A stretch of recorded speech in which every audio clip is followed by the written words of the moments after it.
Trump के unconditional surrender और अभी नहीं मारने के जवाब में ईरान के सुप्रीम लीडर खामेनेई का जवाब आ गया है। खामेनेई ने कह दिया है कि सरेंडर नहीं, जवाब देंगे, खून बहा देंगे लेकिन झुकेंगे नहीं। अब से थोड़ी देर पहले व्हाइट हाउस में ट्रंप ने रिपोर्टर्स से बातचीत की। ट्रंप ने कहा कि ईरान ने अगर उनकी बात मान ली होती तो इतने लोग नहीं मरते, इतनी तबाही नहीं मचती। अब वो खामेनेई को गुड लक कहना चाहते हैं। इसका साफ और सीधा मतलब क्या है? क्या खामेनेई को रास्ते से हटा देगा अमेरिका? अगर ऐसा होता है तो ईरान का क्या होगा? खामेनेई समर्थक आएंगे या फिर नए रिजीम की सरकार आएगी? खामेनेई के बाद ईरान का फ्यूचर आखिर क्या होने वाला है? आइए देखते हैं इस रिपोर्ट में। अनकंडीशनल सरेंडर करो वरना ठिकाना पता है, फिलहाल अभी नहीं मारेंगे। ट्रंप के इस मैसेज का मतलब क्या है? मतलब साफ है, अगर माने नहीं तो ऐसा नहीं कि वो खामेनेई को मार नहीं सकते। ट्रंप के इस संदेश का सीधा मतलब है मान जाओ, नहीं तो जब चाहे तब मार देंगे। ये सच है, अमेरिका इजराइल के लिए खामेनेई को मारना असंभव नहीं है, क्योंकि इजराइल ने जिस तरह से ईरान की पूरी टॉप लीडरशिप को एक ही झटके में खत्म कर दिया, उसके बाद अमेरिका की इस धमकी का मतलब बहुत बड़ा हो जाता है। क्योंकि जब इजराइल ने ईरान के टॉप आर्मी लीडरशिप को खत्म किया था, उसी वक्त ये खबर आई थी कि इजराइल खामेनेई को भी मारने वाला था, लेकिन ट्रंप ने अपने वीटो से रोक दिया। लेकिन ईरान झुका नहीं। इसके बाद ट्रंप ने ईरान को धमकी दी है कि सरेंडर कर दो। एक बात तो स्पष्ट हो गई है कि अमेरिका, इजराइल ईरान के साथ किस हद तक जा सकते हैं, उसका खाका वो तैयार कर चुके हैं। लेकिन सवाल है कि क्या खामेनेई सरेंडर कर देंगे? ट्रंप की धमकी के बाद खामेनेई का जो जवाब आया है, उससे ऐसा तो नहीं लग रहा, क्योंकि खामेनेई ने कह दिया है कि ईरान झुकेगा नहीं, Iran will never surrender. Israel की मिसाइल का जवाब ईरान की मिसाइल देगी और ईरान के लोग अपनी शहादत से देंगे।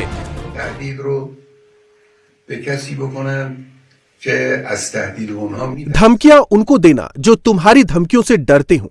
ईरानी कौम ने साबित किया है कि वो धमकियों से नहीं डरती। हमारे ऊपर थोपी गई इस जंग का मुकाबला ईरानी मिल्लत पूरी मजबूती से उसी तरह डटकर मुकाबला करेगी जैसे अभी कर रही है। हम हमारे ऊपर थोपी गई शांति के खिलाफ भी उसी ताकत से खड़े रहेंगे। जो भी हमारे ऊपर कुछ भी थोपने की कोशिश करेगा, हम उसके सामने हरगिज सरेंडर नहीं करेंगे। ईरान और उसकी फौज ने दुश्मन को जो सजा दी है और इस खबीस दुश्मन को जो सजा देने वाले हैं, उसके दुश्मन को बेहद कमजोर कर दिया है। उसके अमेरिकी साथी अब इस जंग में कूदने की बात कर रहे हैं। उसी से इजराइल की कमजोरी और अक्षमता उजागर हो गई है। ईरानी मिल्लत को सरेंडर करने के लिए कहना अक्लमंदी कतई नहीं है। जो दानिशमंद लोग इस इलाके को, ईरान की तारीख को और उसकी आवाम को जानते हैं, वो ऐसा कहने की भूल कभी नहीं करेंगे। हम किसके आगे सरेंडर करेंगे? ईरान सरेंडर करने वाली कौम नहीं है।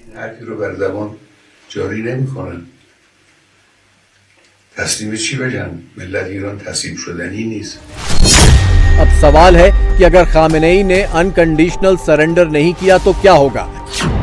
अगर ट्रंप नेतन्याहू ने खामेनेई को मार दिया तो क्या होगा? खामेनेई के बाद ईरान का सुप्रीम लीडर कौन होगा? क्या ईरान का अगला मुखिया खामेनेई की फैमिली से होगा? खामेनेई ने क्या अपना उत्तराधिकारी तय किया हुआ है? क्या खामेनेई के बाद ईरान में नई सरकार आएगी? खामेनेई ने अमेरिका, इजराइल की बात नहीं मानी और अगर अमेरिका इस जंग में कूद गया तो एक बात तो तय है कि ईरान इसका जवाब नहीं दे पाएगा। लेकिन अगर ईरान के साथ रूस और चीन की मदद आ जाती है तो ये युद्ध कहां तक जाएगा, उसकी कल्पना भी नहीं की जा सकती। फिलहाल रूस और चीन इस युद्ध में खामोशी अख्तियार किए हुए हैं। इस स्थिति में ईरान के पास या तो सरेंडर का विकल्प है या युद्ध का।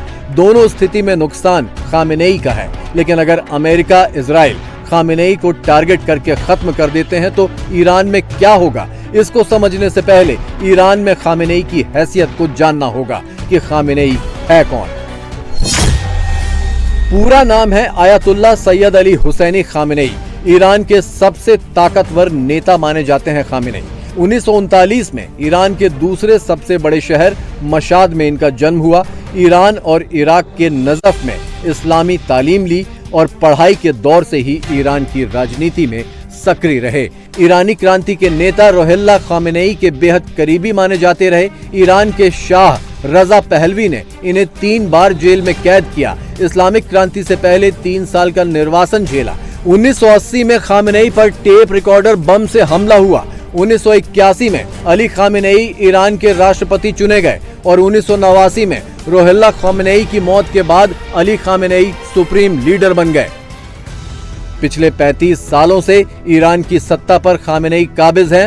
अब अगर खामेनेई को अमेरिका इजराइल रास्ते से हटा देते हैं तो ईरान का क्या होगा? खामेनेई का उत्तराधिकारी कौन होगा? क्या कोई खामेनेई के परिवार से ही होगा? अली खामेनेई के परिवार में कुल 6 बच्चे हैं। 4 बेटे और 2 बेटियां हैं। सबसे बड़ा बेटा मुस्तफा है, दूसरा बेटा मुज्तबा, तीसरा बेटा मसूद, चौथा बेटा मैसम, बड़ी बेटी बुशरा और छोटी बेटी हुदा। अगर खामेनेई परिवार से ही कोई उत्तराधिकारी सामने आता है तो इसमें सबसे ज्यादा चर्चा अली खामेनेई के बेटे मुज्तबा की है। ये नाम इसलिए भी सबसे ज्यादा चर्चा में है क्योंकि पिछले दिनों जब आयतुल्लाह खामेनेई की तबीयत बड़ी नासाज थी तब मीडिया में खबर आई थी कि अली खामेनेई ने अगले सुप्रीम लीडर के रूप में अपने बेटे मुज्तबा को चुन लिया है, लेकिन इसकी पुष्टि नहीं हो पाई थी। मुज्तबा खामेनेई अली खामेनेई के दूसरे बेटे हैं। खामेनेई के सबसे बड़े दावेदार हैं। मुज्तबा की उम्र 56 साल है। IRGC से इनके रिश्ते अच्छे हैं। मजहबी संगठनों से भी रिश्ते अच्छे हैं। ईरान इराक वॉर में इन्होंने बड़ी भूमिका निभाई थी और पर्दे के पीछे का पावरफुल चेहरा माने जाते हैं।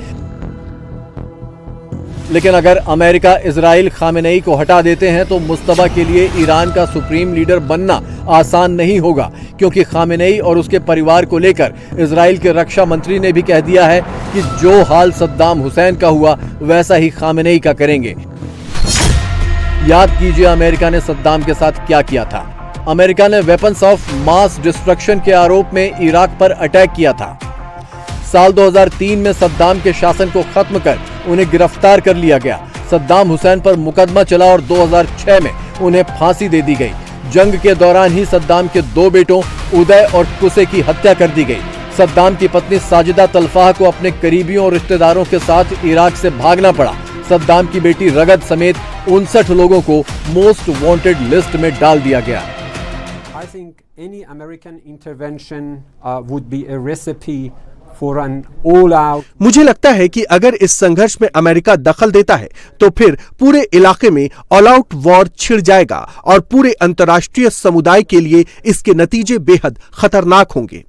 हमें विश्वास है कि हमारे अरब देश जहां अमेरिकी अड्डे हैं वो अपने देश की सरजमी को अपने एक मुस्लिम पड़ोसी के खिलाफ नहीं इस्तेमाल होने देंगे। उनको पता है कि अगर उन्होंने ऐसा किया तो इजराइल और उनके साथी बेहद खुश होंगे।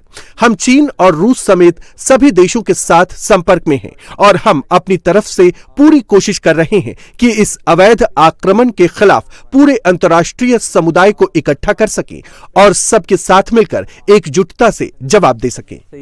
Unified response against this act of aggression.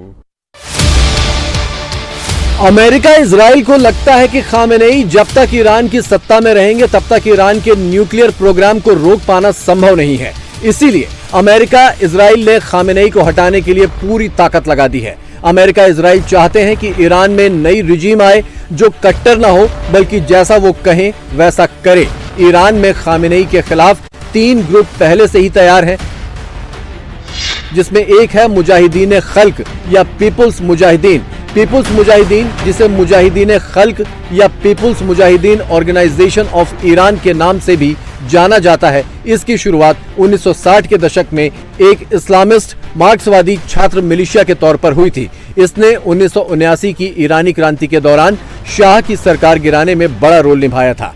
MEK के गुरिल्ला झड़प ने खुमैनी के लौटने का बनाया रास्ता। MEK ने शाह के पुलिस के कई जवानों को मार डाला था और इसी ग्रुप ने अमेरिकी स्वामित्व वाले होटलों, एयरलाइंस और तेल कंपनियों को निशाना बनाया।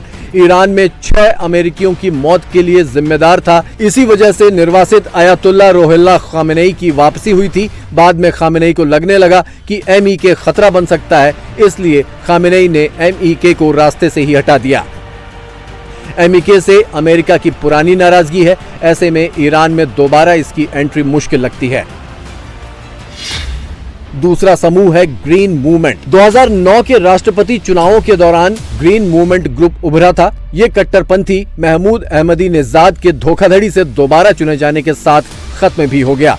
ग्रीन मूवमेंट बड़े पैमाने पर प्रदर्शनों और सविनय अवज्ञा के साथ 14 फरवरी 2010 तक तेजी से आगे बढ़ता रहा।